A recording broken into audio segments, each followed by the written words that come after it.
The first sign something was wrong came disguised as a casual comment over dinner. Claire swirled her fork through her pasta instead of eating. Her eyes kept drifting toward the window like something outside was calling to her. Without looking at me, she said, quiet but sharp, "I want to feel something new." My fork froze midway to my mouth. The words cut straight through me before I even had time to understand why. "New?" Yes. "What does that mean?" She finally looked at me. Her eyes weren't sad or angry, just distant. "I don't know. I just feel stuck." The word bounced in my head like a dropped plate that wouldn't stop spinning. We had been married for 8 years, built a home that smelled of coffee in the morning and dusty sunshine in the afternoon. We weren't perfect, but we were us. I thought that meant something. I tried to smile, to act steady. "We can take a trip. Try new things together. Whatever you want." She nodded like she was satisfied with that answer, but I saw the tiny twist of her lips. Not a smile. Something colder. Like she already knew what new meant, and it wasn't something we'd do together. That night, she showered longer than usual. I sat on the bed staring at my phone screen, pretending to scroll but not absorbing anything. When she came out, her hair damp and eyes tired, she gave me a quick kiss and rolled to her side of the bed. She put a wall of blankets between us.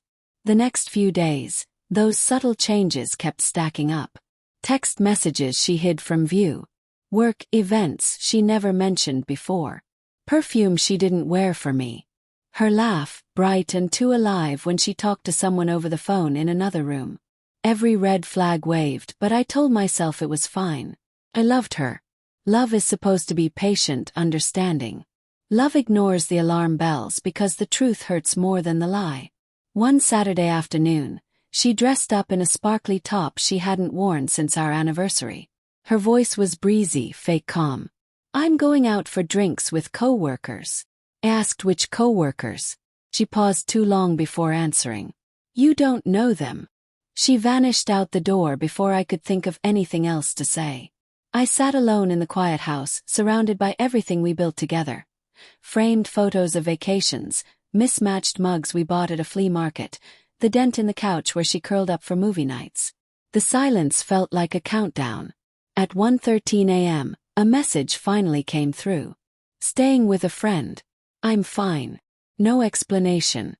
No apology. No heart emoji like she used to send.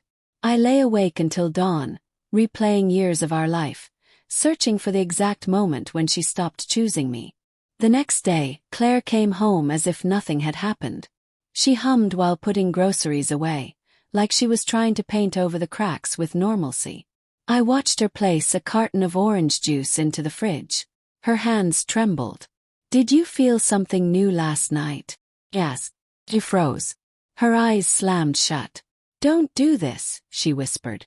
"Then tell me the truth." Her silence answered for her. Later that week, I sat in my car outside her office. I hated myself for being there. Hated the ugly curiosity pushing me forward. But doubt is a poison. Demands proof. She came out at 6:07 p.m., stepping into the fading sun. And she wasn't alone. A man walked beside her, shoulders close, heads angled toward each other in a way that burned in my chest. When he reached out to tuck a strand of hair behind her ear, she smiled. Not the tired, distant one she gave me. This one was real. My stomach twisted. The kind of pain that makes you grip the steering wheel until your fingers ache. She looked happier with him than she had with me for months. When I got home, she was already there, sitting at the dining table. She must have beaten me back by minutes. Her phone was face down. Her smile was brittle. "How was your day?" she asked, her voice too bright. "You tell me," I said. Her smile vanished. She stared at the table instead of me. "I messed up," she finally breathed out. "I didn't want to hurt you." Anger rose hot in my throat. "Then why do it?" She wiped at her eyes. "I thought I needed something different. I thought I was missing out, that life was slipping past me. And he made me feel noticed." My heart cracked loud enough to hear. I didn't yell. I didn't throw anything. I just stood up and walked to the kitchen counter, where a folder sat waiting. I placed it in front of her. A knock sounded at the front door right on cue. Her head snapped up. "What's that?" "New," I said. "Like you wanted." When she opened the folder, the color drained from her face. She stared at the first page, lips trembling. "Divorce papers," she whispered. The knock came again. I stepped back. "That's the court officer," I said quietly. "He needs your signature." She shook her head, panic rising in her voice. "Wait, please. We can talk about this." "Talk?" I couldn't help the bitter laugh that slipped out.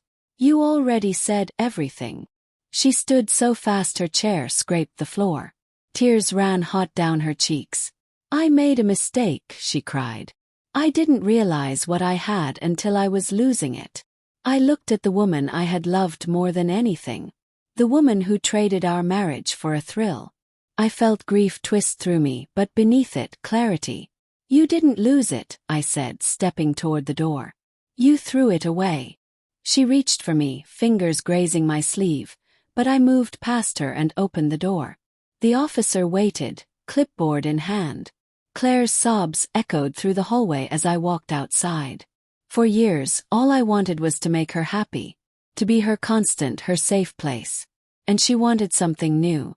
Now she had it. What she didn't expect was that I would find something new too. Freedom.